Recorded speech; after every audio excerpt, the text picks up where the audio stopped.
All right, folks, we will get started right now. Wonderful to be with everybody this afternoon.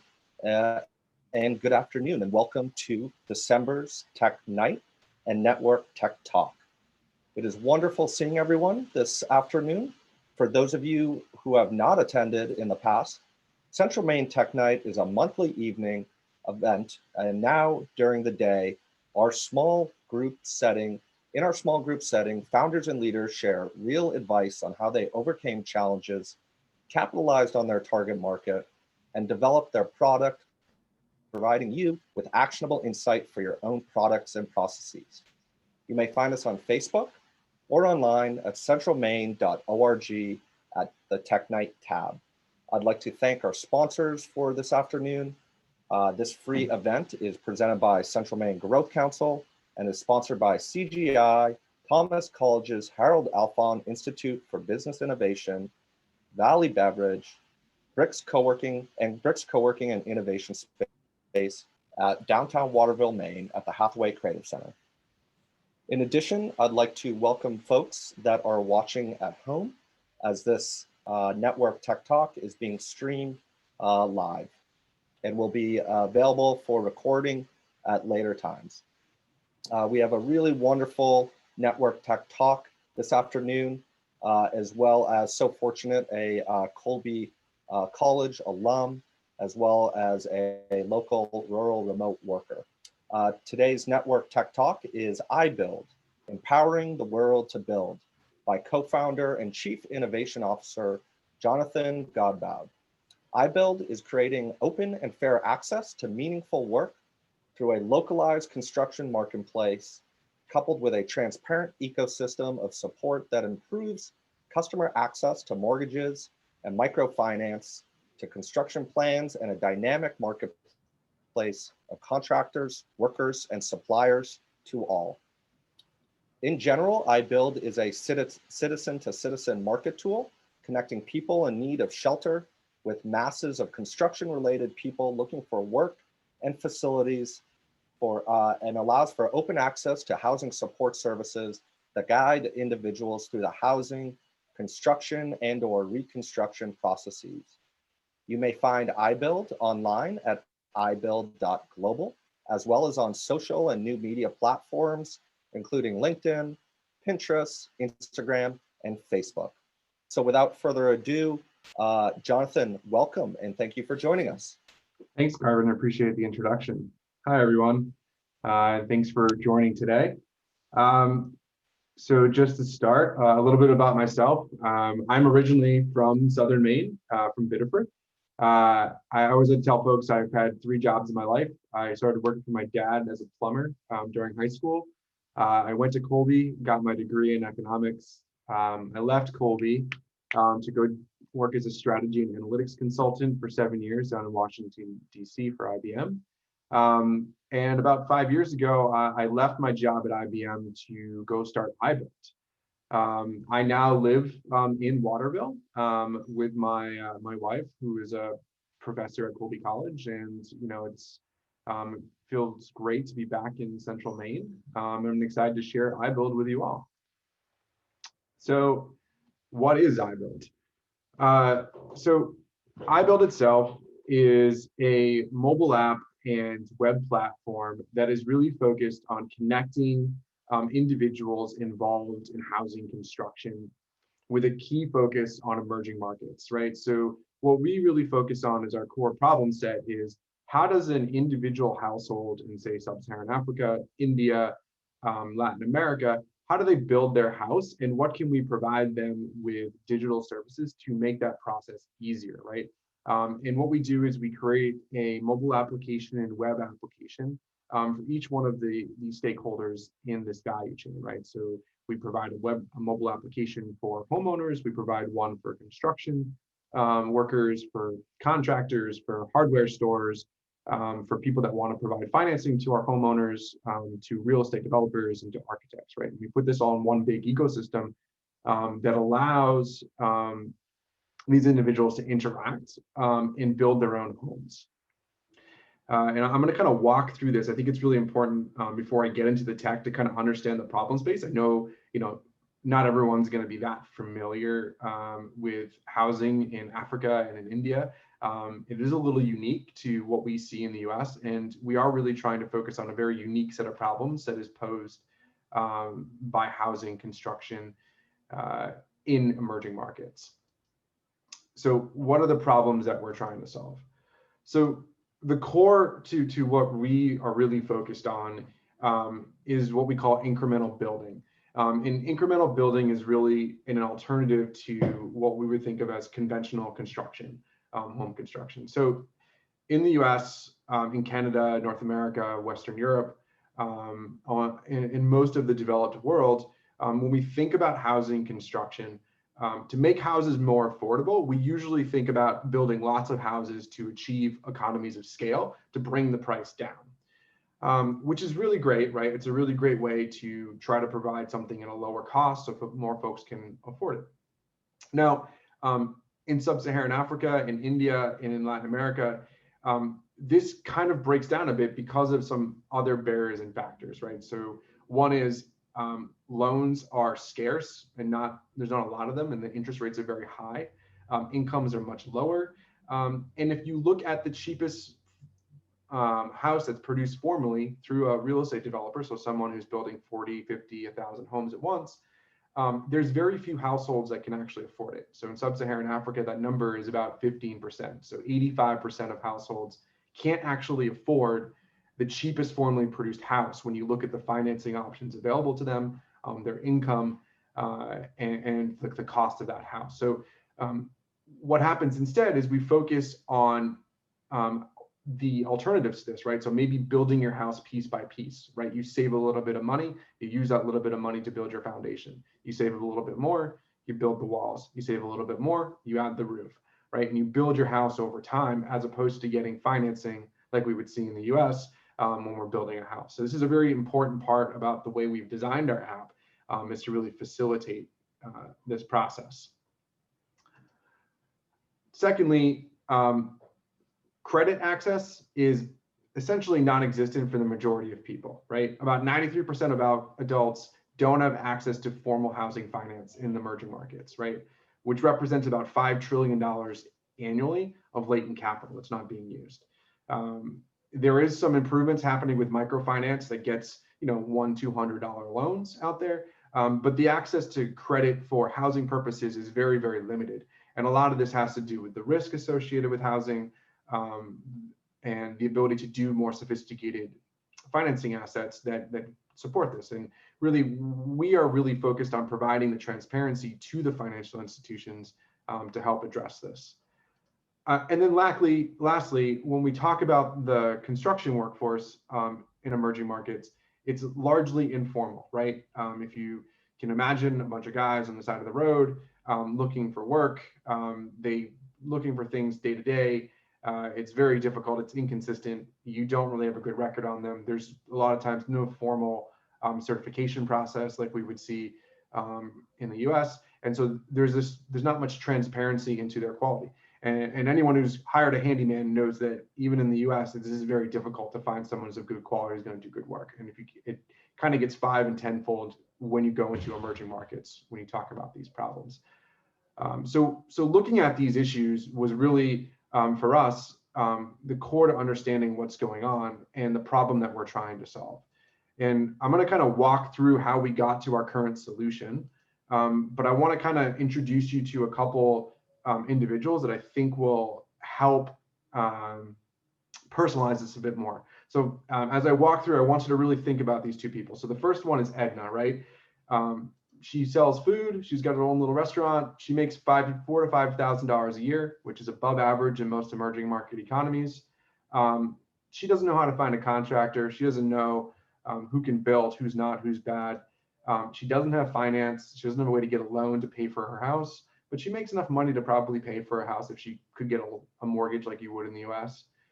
And then she's always scared that the contractor is going to run away with the money, right? So even if she pays a deposit, he does the work. There's no institution usually available that's going to say, hey, you need to give that money back or you need to finish the job. There's no adjudication authority. And so really for us, we really center on Edna's problem as one of our core issues for helping people who want to be homeowners navigate this process and use digital tools to solve this problem. And then the second is Odongo, right? He's a construction worker. He's got very sparse work. Oops, there it is. He doesn't really have any training opportunities. He didn't finish high school. He's got some kids. He lives in an informal settlement, otherwise known as a slum. And he's got really no guarantee of job wages, right? So his prospects to kind of increase his wages, improve over time, there's not a clear pathway, right? And so for us, what we're looking at is how can we create a platform that, one, helps Edna get to her housing goal, and two, helps Odongo improve his skills so he can kind of increase his wages over time and improve his skills. And that's where we came up with Ibuild, right? And so the way this journey all started for us is Habitat for Humanity about a decade ago. I think everybody knows the typical Habitat model. They started by implementing a process called housing support services, which is different than the volunteer build model that you typically think about with Habitat, right? So Habitat looked at the problems I described before, and they realized that they weren't really making a dent in the housing problem globally. And then in order for them to be able to be more effective, they needed to look at some of the core issues with the system, things like finance, things like land tenure, things like technical services, like finding affordable housing plans, helping to provide more finance into the process. And as this was going on, one of my fellow co-founders, Ronald, who's a Kenyan architect, started thinking about the evolution of mobile technology, right? So this is, 7 or 8 years ago when Ronald started first thinking about this. And he was thinking, well, we're seeing this rapid adoption of mobile technology. How can this be used to support and solve some of these problems that Edna and Odongo are facing, right? How can we do that? And eventually, Ronald got linked up with an organization called Builders of Hope, which two of my other founders at the time were running, which is a US-based nonprofit, right, that was doing affordable housing across the US. And they eventually joined up and were looking to bring Builders of Hope internationally, but to do it in a way that might use this app concept that Ronald was talking about. All the while, I was still working at IBM.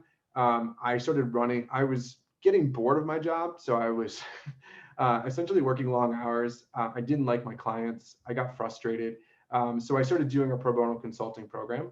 And Ronald, Lou, and Nancy approached me about, hey, we have this idea for an app. Can you help us figure out how we would do it? And so this was, I think, my 8th project at IBM.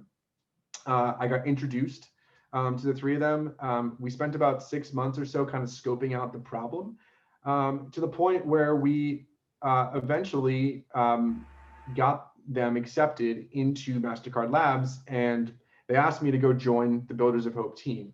And we looked to kind of go scope this out. Then we spent a year doing, the basic ideation process, right? What goes into building?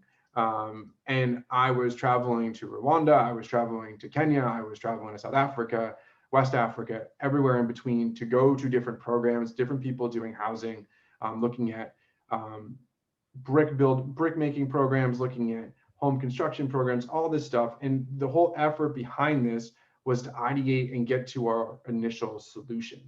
And what this eventually wound up as is we created our first version of the app, which looks like this. And it was really focused on, one, Edna finding a quote from an Odongo, 2, being able to pay him and hold funds in escrow so that he couldn't run off with the money, and he was also guaranteed to get his payment while the work was being done. And Habitat for Humanity actually provided us with some capital, right, to get this going, to do some reporting. We were able to raise some additional capital to do the technical development, and we got our first ground team going. And we did a beta period with about a limited group. We didn't do any marketing. We limited who could access it, and we used about 100 users. And we kind of got them to transact, get them to work together, see what the flaws were, help us really iron out what we wanted to have happen. And it was a very eye-opening process. I think we learned a lot about user experience. I think we learned a lot about how fast you want to get to market, right? It's better to get feedback quickly and iterate. I think that, you know, it was a very eye-opening experience for us, and it was very helpful, right?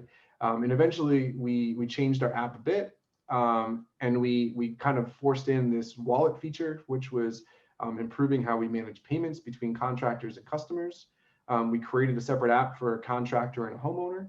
And then they would create projects, and these projects would include the basic details. You could attach your plans. You get geotagged photos tied to payments. And we wrapped this all together, and we did a soft launch in early 2019. Again, limited marketing, just trying to get it out there, understand, well, one, how could we grow our users? How could we build out our user base, and what was the core problems, right? And, you know, and I think about 6 months in, we realized, hey, we're getting a lot of people on. People are creating projects. Our contractors in our customers aren't coming on a daily basis. They're not actively engaging every single day, right? So what could we add to the platform that wouldn't be just a place where you would come to whenever you needed with someone? So think about coming to Angie's List, or think about going to a place like House where you're looking for design ideas, right? You go once, you don't go back. It's not something you kind of use on a regular basis. And so how could we build that up? And one of our big learnings here was, hey, these contractors hire lots of Odongos, right? Like, how can we create a functionality? And so we created this clock in, clock out system for the contractors to pay the workers, to track their time. We aligned it to the international standards, and we created an app, right? So we also learned that, hey, our workers don't have smartphones, right? So they need another way to access our app. And so what we created is this little SMS-based app where if you're a worker, you enter a 3-digit code, you respond to it, you subscribe, and you can get notifications when there's job openings, and you can apply. And then the contractor hires you and he pays you all through SMS.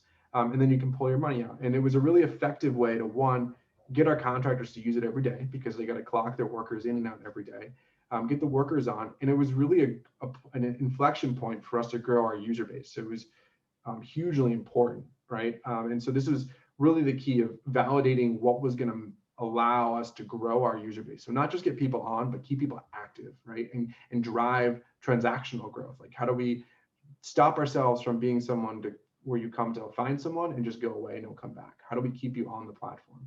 And this was very important. Sorry, Garvin, I want to pause for a sec, just to make sure. I've been going through a lot here, I realize, and should stop for any questions. Yeah, thank you. And can you just touch on what SMS is? Yeah, sorry.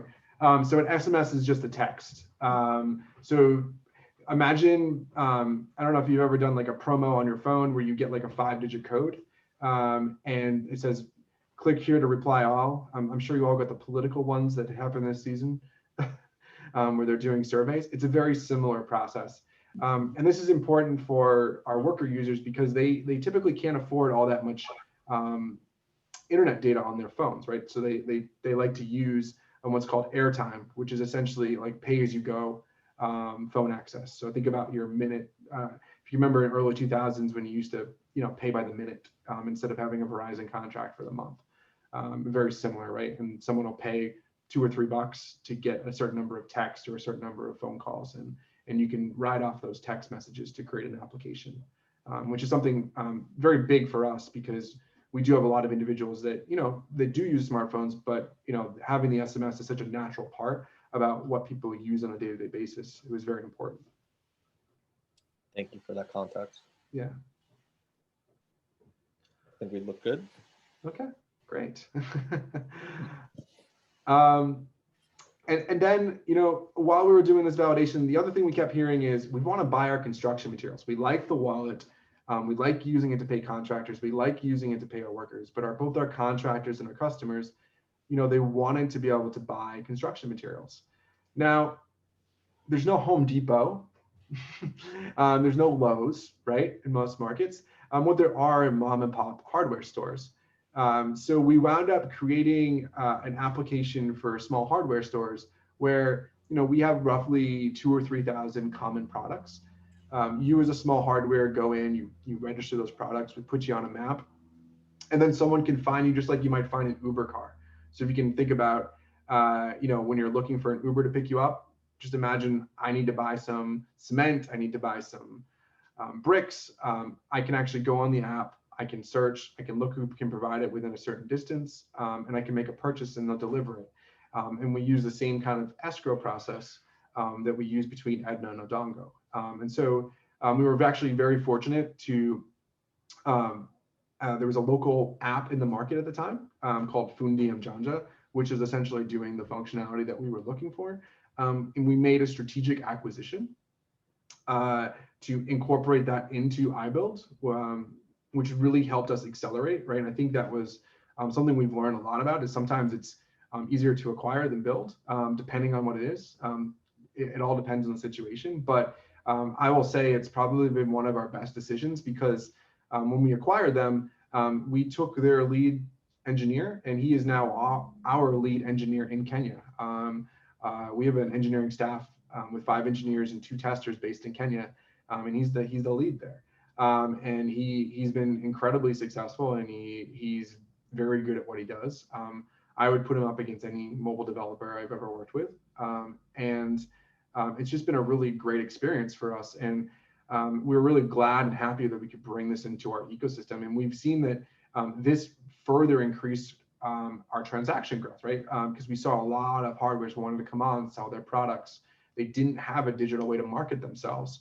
And we've even brought in manufacturers in now, where these suppliers can then make purchases through them on our platform. So really, really key, right? And has been really big about growing our active use we're doing. So if you think about it, we've kind of touched now on all the different aspects of who you need to build your house. You need some stuff to build it with, you need people to build it for you, and then you need someone to coordinate those people, right? And we were able to add the functions of workers and contractors and hardware stores to enable Edna to access all 3 of those things to build our house. And it's been really nice to see, right? I think as of late, we're a little over 45,000 users in Kenya. And this is with very little marketing, right? We've been really focused on functionality because we're in the middle of a Series A raise right now to basically get our marketing dollars in order, so our platform is ready to scale. But even with that very limited marketing, we've been able to grow to about 45,000 users in Kenya, which it's been really exciting over this time period. In some ways, we've tried to control it because we've not wanted to grow too fast before we have all the marketing resources and customer support ready to really take on a big upswing. And then, the last piece of this, late in 2019, is we started to realize a lot of our users were, we were getting transactions, but what was going to accelerate us is we needed someone to provide financing to our users. And this is where we found a partner. There's one in Kenya, there's another in India.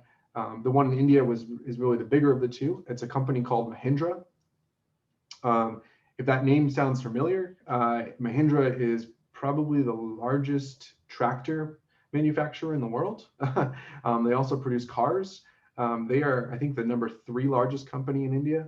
And they do about 130,000 home loans a year to very rural places, to farmers, and very interesting data models that they use to do their lending. And they were looking for a way to help manage how they give their loans out. And we were looking for a way to give capital to people on Ibuild to accelerate our growth. And part of this was us looking at what we call a push model, right? So when we think about marketing spend, we call that pull, right? Like, how do I entice you? How do I build something and the people come, right? Very much similar to, if you think about all the marketing you would see for something like Uber or Lyft, right? Where they build a platform, they put a ton of marketing out there, and you are kind of coming to them to get that. But sometimes you also need what's called a push, right? So how do I do something that kind of gets people to start using the platform when they otherwise wouldn't. And for us, it's been really focusing on funders and lenders, so that if I need to get a loan for my house, okay, I need to use it on Ibuild. So it's a way to drive people to our services. And this has really been a very strategic thing for us, because we've wanted to focus on using this as a mechanism to really grow our users and provide capital for those on our platform who don't have it, but also to bring people in that may not be aware, because we're not using the marketing dollars at the moment to really build our pull model. And we, at the time, we were doing this end of 2019, late first quarter of 2020. I think you can all understand what happened. We were set to go. And when COVID hit, it simply devastated our financing partners significantly. They stopped doing new loans. They were struggling to do collections, and it completely threw our plan for the year off, right? Everyone's had trouble during COVID. This was a big one for us. And as it was happening, I think that it was a very big moment for us, because it was thinking about, okay, well, what are we going to do, right? We were expecting on this to really help us meet some of our revenue targets for the year. How are we going to be able to make this up? And this comes into what I would call one of our biggest pivots, right? We've continued to to grow our user base in Kenya. It continues to be active. COVID has definitely reduced construction activity. But we got introduced to a number of players in the disaster assistance area. You may have all heard about Puerto Rico with the earthquake. There's been a lot of hurricanes. There's been some earthquakes out in Indonesia. And so what we did is we took what we had set up for our lending institutions, and we added some additional features that would allow for architects and engineers to do rapid cost estimates and quality checks during reconstruction. And this has really been our big focus for the year, and it's really how we've made up our deficit that we've kind of lost from having someone like Mahindra, our big finance partners, driving a lot of loans through the platform. We've done hundreds of insurance claims in Puerto Rico, for instance, where this is actually some samples, right, of what this looks like, where someone goes to site, they're mapping out the different repairs. It prints out when they get back to their home office a little report that they then send to USAID, which is our US government federal assistance program for reconstruction, or to a local insurance company. And this is what's actually used to file insurance claims. And we've created a whole system to do this. And we're about to roll this out in Indonesia in the new year with the World Bank. They've got a program to retrofit homes for earthquakes, about 200,000. That'll start sometime in Q2. And then we've got some hurricane reconstruction efforts in Central America that we're looking at right now with Catholic Relief Services. So really, this has been a big pivot for us, and it's kind of moving into this program management side of things. So we've changed the subscription model a bit. We still expect our finance partners to come back online when COVID's kind of resolved and they can get back to lending again, and they've kind of got themselves on more steady footing. But we found that this has been a really good stopgap in the interim to really keep us going, right? So this has really been big. And I think the key takeaway I would think about is if you're doing your business, never expect that the thing you start with is what you're going to end with.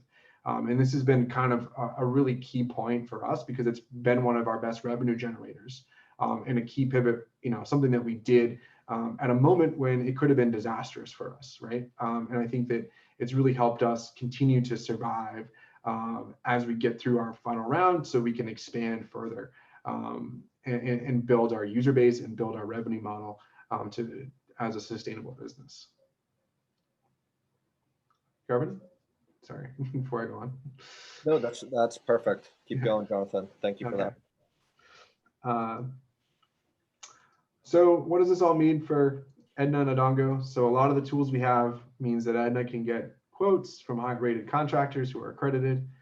She can get finance when our finance partners come back online, and she can monitor progress. So a lot of times people build houses from remote areas, and you can get geotagged photos, right, that prove that the work's been done.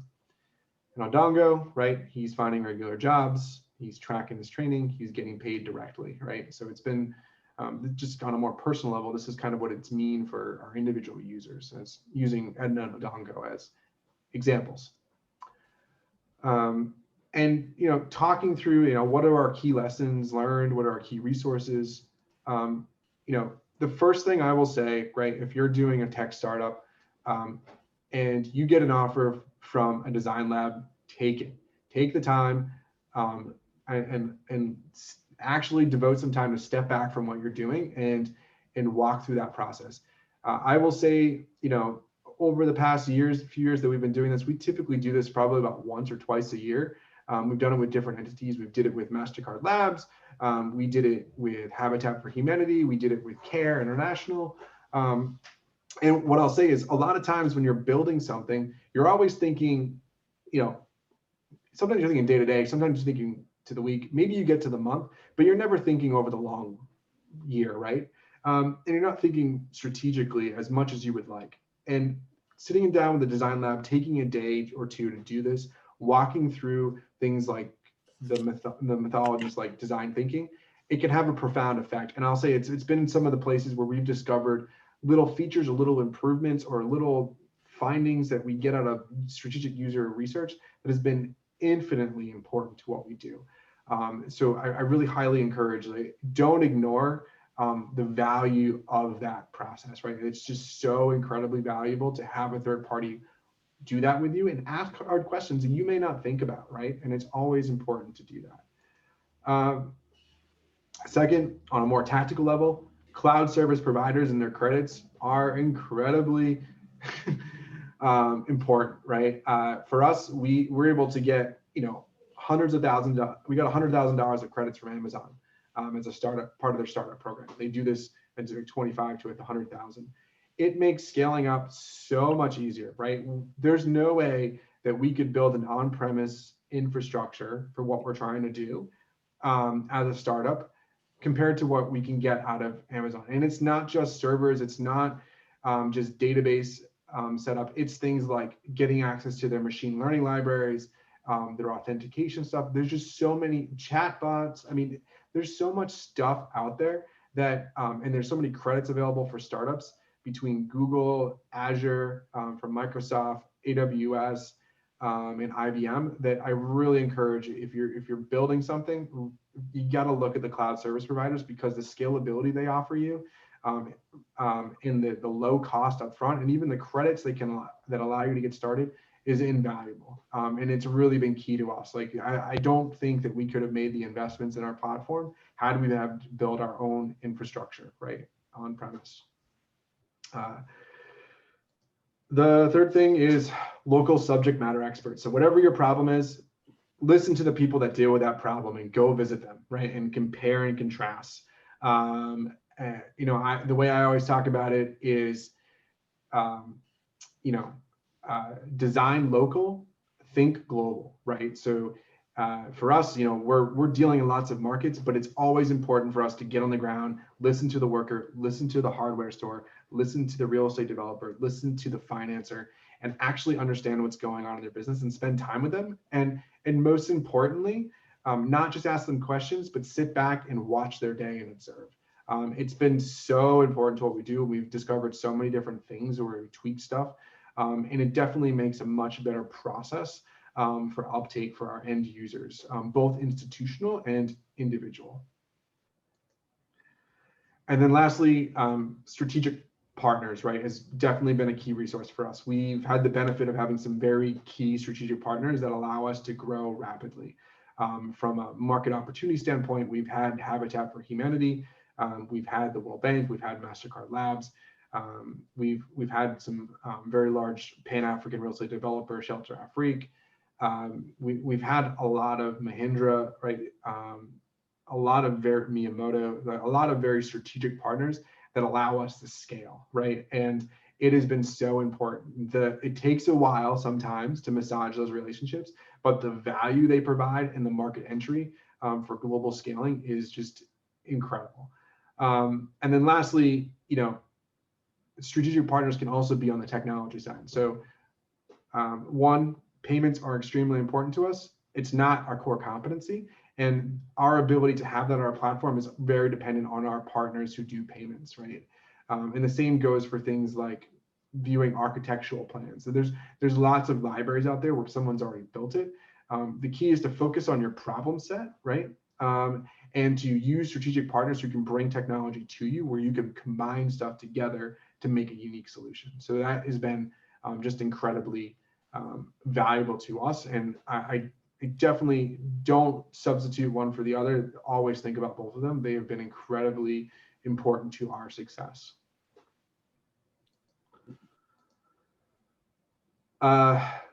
Lessons learned. So push is as important as pull, right? It's as important to build it and expect that they will come as it is to get the partners who will drive people into your platform. You got to do both. You can't do one or the other. That may not be the same for all solutions, but it is definitely something that was important for us, right? We tried to do just pull, and we realized we needed that push, right, to really grow things and be important, particularly without having a huge reserve of marketing funds that something like a billion-dollar company has, right? It's just very important to focus on these both things and be very strategic about how you plan that out, and that they balance one another, right? You never want a mismatch where you're pushing lots of one type of user and you're not pulling in enough of the other, right? It's just very important to have the two of them. Communication, communication, communication. This is something I will admit, I don't think that we spent a ton of time on when we were early starting on. And it is incredibly important that both within your engineering team, so if you have front end and back end engineers, making sure that they are talking to each other, and that they are talking to the tester and they are talking to the designer, who is then get a good handoff with marketing and sales for prioritization and user feedback. We did not focus enough on this early on, and it caused us delays and it caused us missed features. And I think that it's just important to do this, and I think we've gotten very good at this going forward. And I would have, the ability for our engineers to work together has been such a huge time saver and such a improvement to our overall app experience, right? And it is something that you can't discount the value of the processes involved in how you communicate and how you manage your technical development. You can ignore it for a little bit, but it builds up, and if you don't handle it, it can cause massive disruptions to your timeline. So just communication, communication, communication.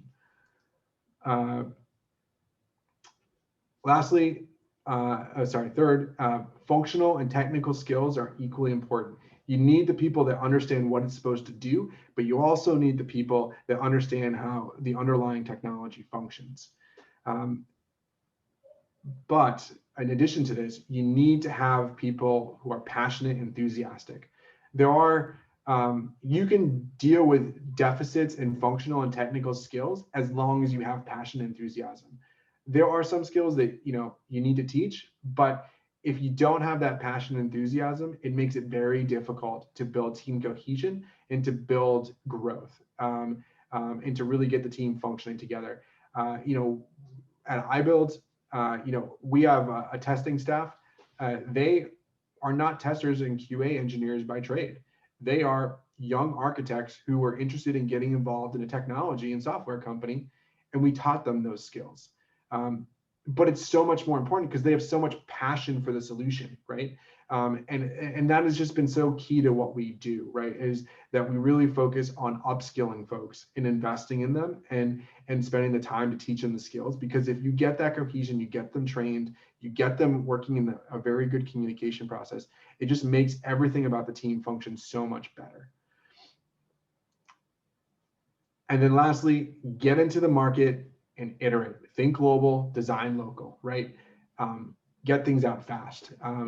We roughly do a release every, I would say, 2 to 3 weeks. We're constantly getting user feedback, reprioritizing our marketing needs, and just getting things out. Like, what can we do to drive user growth? What can we do to drive transactions? What changes do we need to make? How do we plan this? How do we get it out quicker, faster? How do we continue to improve? You're gonna make mistakes. You're gonna put something out that doesn't make sense to a user. get that feedback and make the change. Be agile, iterate, get to market. So important. If you keep building and waiting, you may wait too long, right? And you may be really far off from what the user wants if you're not iterating and getting that feedback. So I'll pause there. Gar, I don't know if you have any questions or anyone does, but those are kind of what we've seen as our key resources and lessons learned. I'm not sure if anyone has any questions about any specific area. Yeah, thank you so much for that, Jonathan. Really wonderful. What impactful work, and the global reach is extremely impressive, as well as the compelling need and the innovations within the tech and how they're deployed out. Really impressive to hear and see, and some of this work being created on a global scale just here in Waterville. Extremely impressive. So thank you for all that. Any folks that are listening, feel free to jump into a question or drop it into the chat section. But with that, so really, with regards to that global lens, and you touched on some of a very impressive global leadership team, Jonathan, of co-founders, but also an advisory board to stakeholders. Can you give us a thumbnail sketch on, frankly, how you stitch that all together, and the back end work that it just took to develop that global team? What did that look like for you? I think our first year really coming up with the idea and putting it together, we weren't just building an app, right? We were also running an international nonprofit, that was doing housing. And so we were able to build up a lot of very strategic relationships to do that. Obviously, we have our founders, right, which has always been very key to what we do. But we spent a lot of time just working with different partners. I can't emphasize enough the gap in anyone doing this kind of solution in the market, right? There's just huge.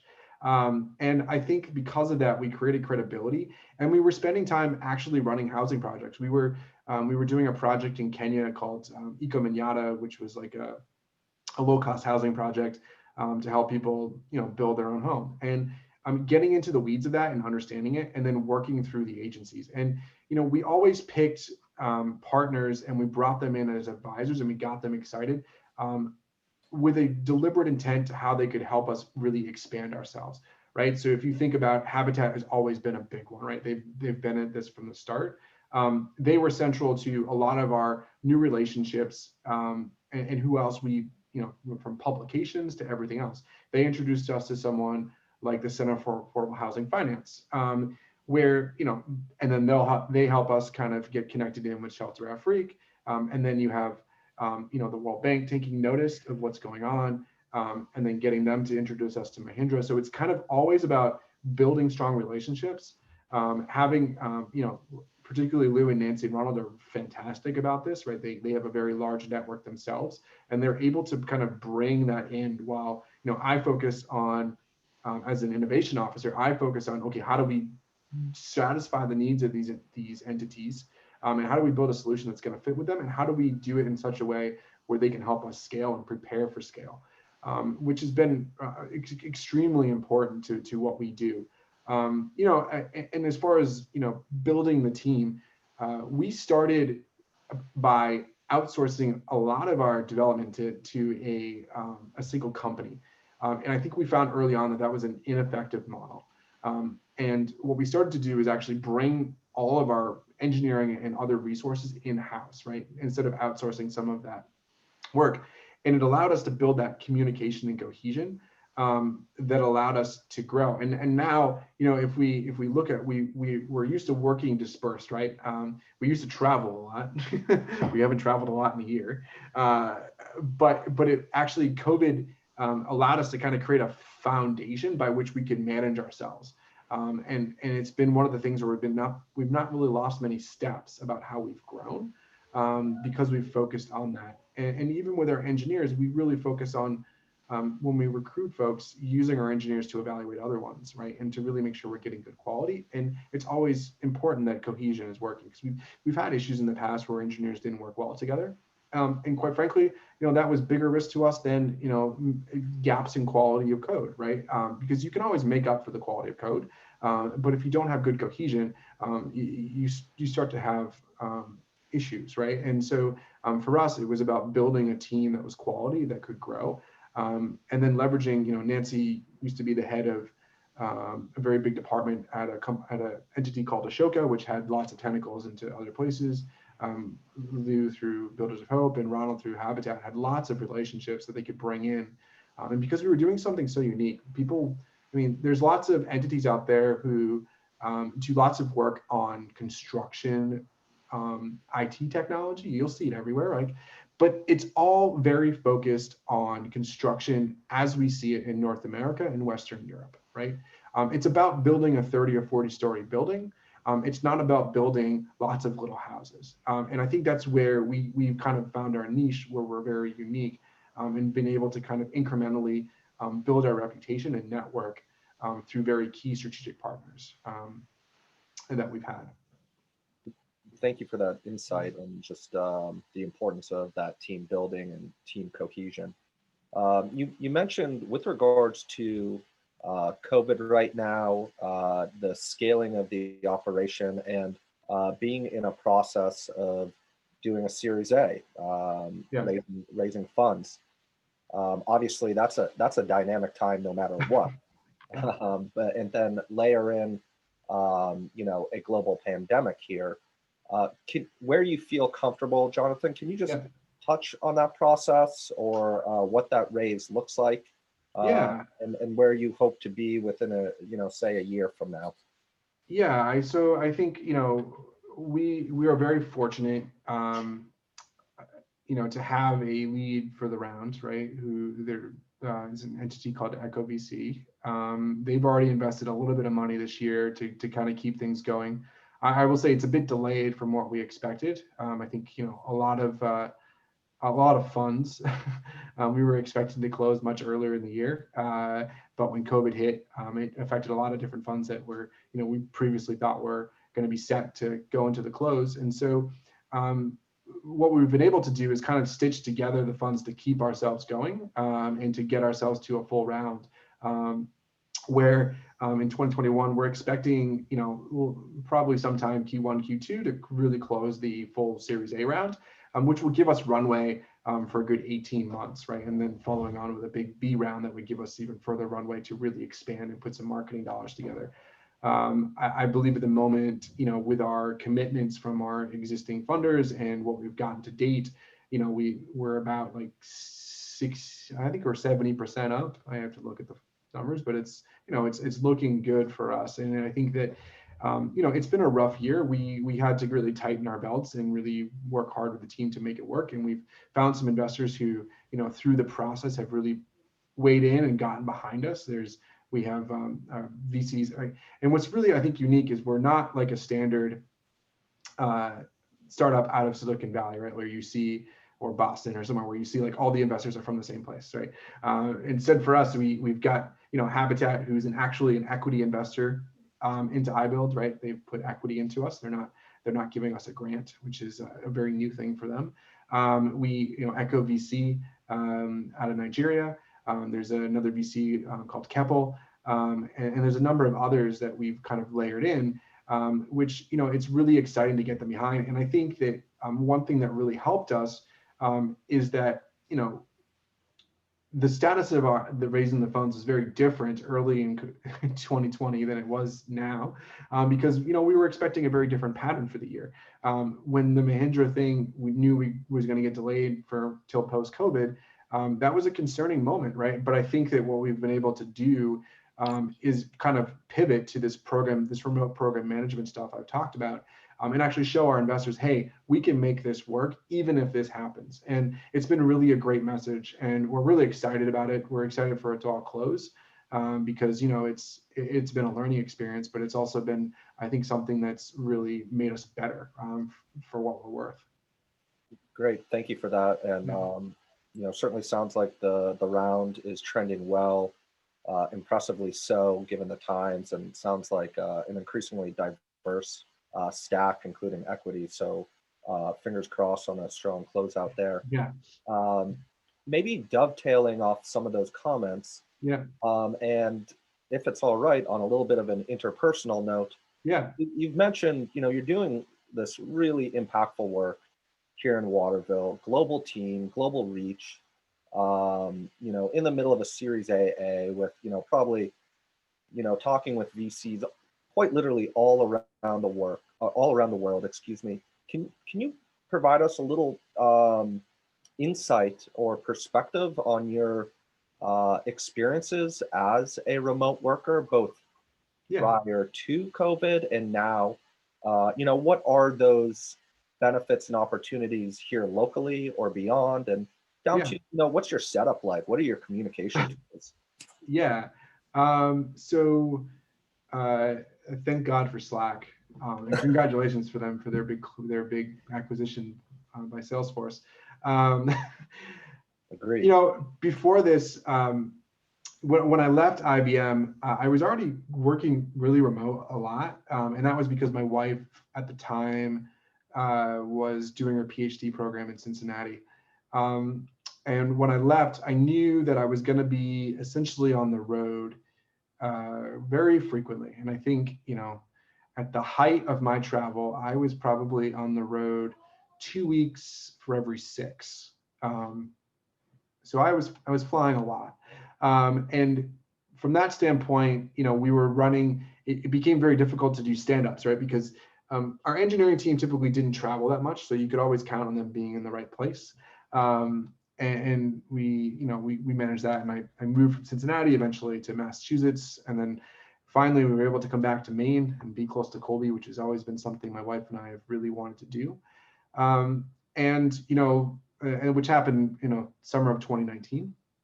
And when we arrived in Waterville, I was still doing travel, but we were cutting back. We were already kind of looking at a different model to help reduce our travel budget, so I wouldn't have to go as much, and we'd find some local resources to do certain things. We set up a very robust ticketing system, right? Never tactics matter. So I always say you got to have a good way to manage people remotely if you're going to do that.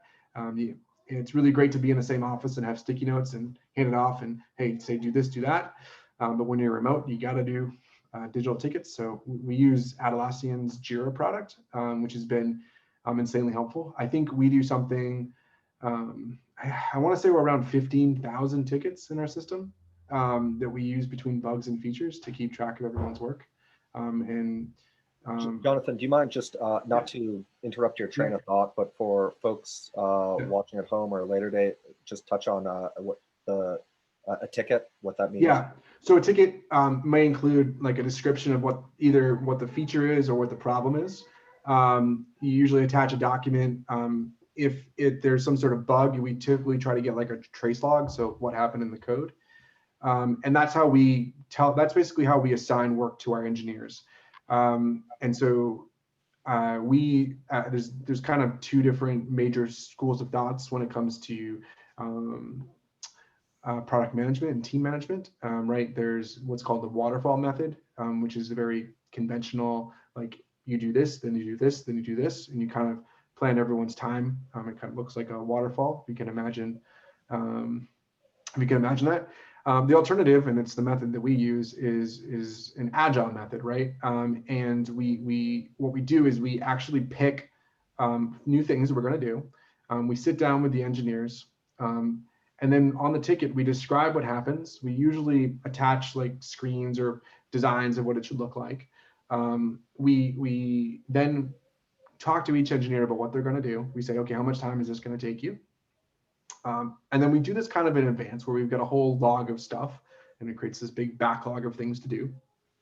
And then on a weekly basis, we sit down and say, okay, you're doing this week, you're doing this, you're doing this, you're doing this. We do that thing for the week. We see what we were able to do versus not. We ask, what went well, what didn't go well, how do we need to change? We talk to marketing and say, hey, what kind of feedback do you need? What kind of things should I change? This is what I'm going to tell them to do next. How does that change the process? And that has been, we do that all digitally. So we document those meetings, we sit down and we do it, we track it. I have this big planning thing that tells me, how much time each resource is going to be allocated on any given week, right? So I basically know that I'm not giving someone like 15 things to do when they only can do 5. And then we're planning it out, and then I can use that to, within some degree, tell marketing, okay, I think that we're going to be able to release this thing to our end users on this week or that week, right? And that's a really big process of what we do. And then every day we get on the equivalent of a Zoom. We use Google Meet, and we just say, hey, what are you doing today? What do you need help on? It gets all of our testers, all of our engineers on the phone. We do that for, sometimes that meeting can be 5-10 minutes. It can be 30 minutes to an hour, but we do it every single day. We make sure we are on that. If you don't make it, you do a digital update.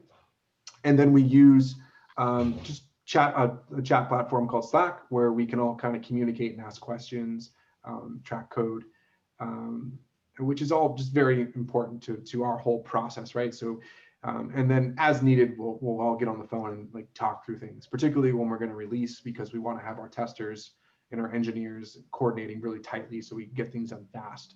We may spend a 3 or 4 hour phone call together to get the product out. Again, all remote, everyone working from their home.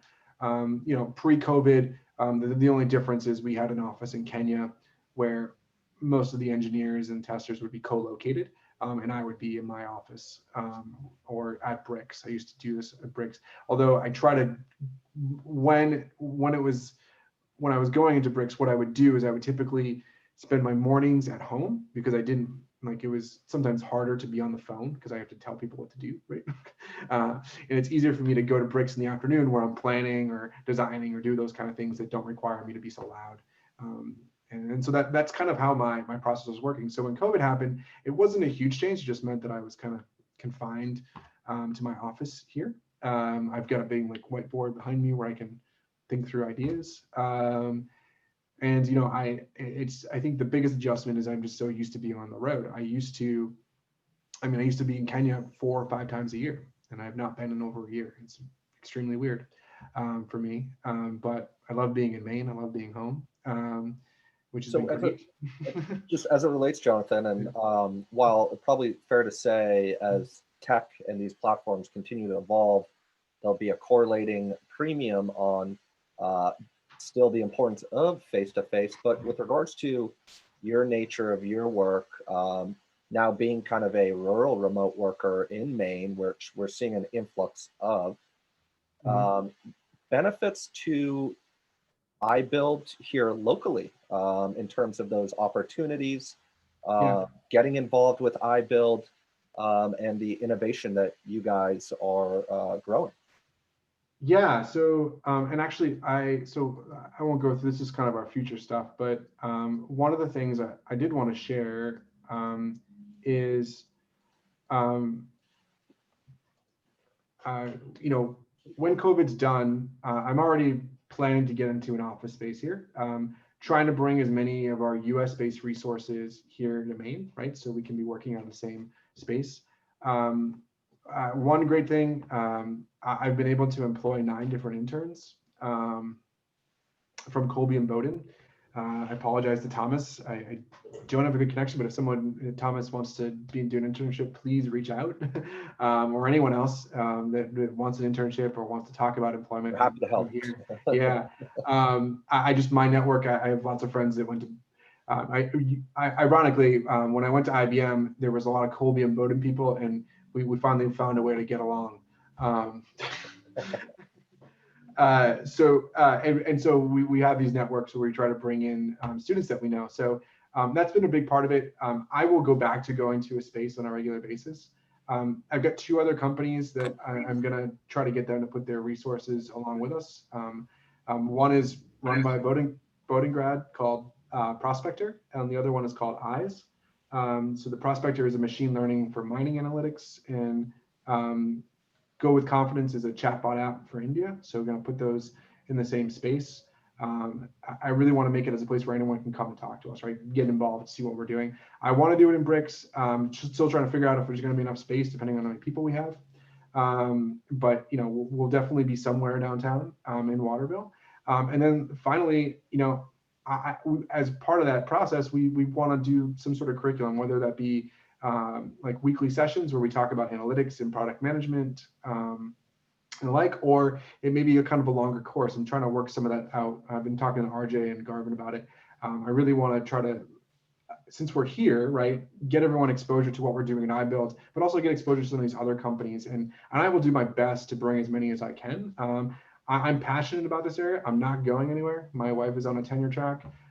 We're in Waterville for a while, and we want to do what we can to really make this a great community as best we can and offer what we can to it. And I'm very passionate about this. So I definitely welcome all this. I think that's what you wanted to talk about, right, Garvin? Sorry. No, well, you nailed it, and also very, I think, helpful perspectives for anybody within rural remote working, but even irregardless, some of those project management skills, and likewise, thank you to you and Ibuild for the global work, but keeping that local lens here in Maine and those are commitments. So Jonathan, I do, as we've discussed offline, look forward to our continued work together. So maybe lastly, and again, thank you so much for the wonderful presentation, and innovation certainly does abound here. Just a quick sketch, where do you see Ibuild in the next 5 years? Yeah, I mean, I think we're going to see a rapid growth, right? I think that I think the launch of India with Mahindra is going to be a big user growth for us. One thing I should share is we can talk about this. So one is we're starting to offer insurance to our workers. This has been a big uptake. We just started offering it 2 weeks ago, and I think we've already got like 100 workers who've already purchased an insurance. So really exciting there. But one of the big things that is our focus is we want to go social. And I think this is going to be the key for us to going global. We've got major markets for Kenya, Nigeria, India, Indonesia, and disaster assistance will be our big focus to grow. But we're looking to pivot ourselves to being kind of like if you can think of like a Nextdoor, Facebook, with a bit of like Angie's List mixed in for emerging markets. It's going to be a big rollout for us in the new year, where we're going to be doing things where you can post in social media on inside of our app. Would be kind of like a social media app. This is kind of what it's going to look like. It's currently under development. And so we really think this is going to be key to our active user growth, and we're expecting to have the dollars with our Series A round. I think we'll be in quite a few countries. What that user number looks like, I don't know. I can tell you that the big ones for us are, as I said, Nigeria, India, and Indonesia, right? And those markets themselves and emerging markets roughly represent about 25% of the global population, right? They are big ones for us. They are going to be a big focus for us. But there are other markets where we continue to get folks. We're talking to Peru right now. There's some stuff in Mexico, the disaster stuff in Central America. We really see ourselves kind of finally taking off, right? Because we feel like we've built a suite of products that at this point, once we launch our social stuff, it's going to be about maintaining and really optimizing what we have. We're at a point now where we feel like we can scale. And we're really excited about closing the round so that we can do that scaling. I think it's going to be very exciting. We see our engineering team, like from a tactical point, I think it'd be really great to get some US resources here in Maine, and I think that's going to be a big focus of mine. But we'll continue to try to bring engineering resources to the markets we serve.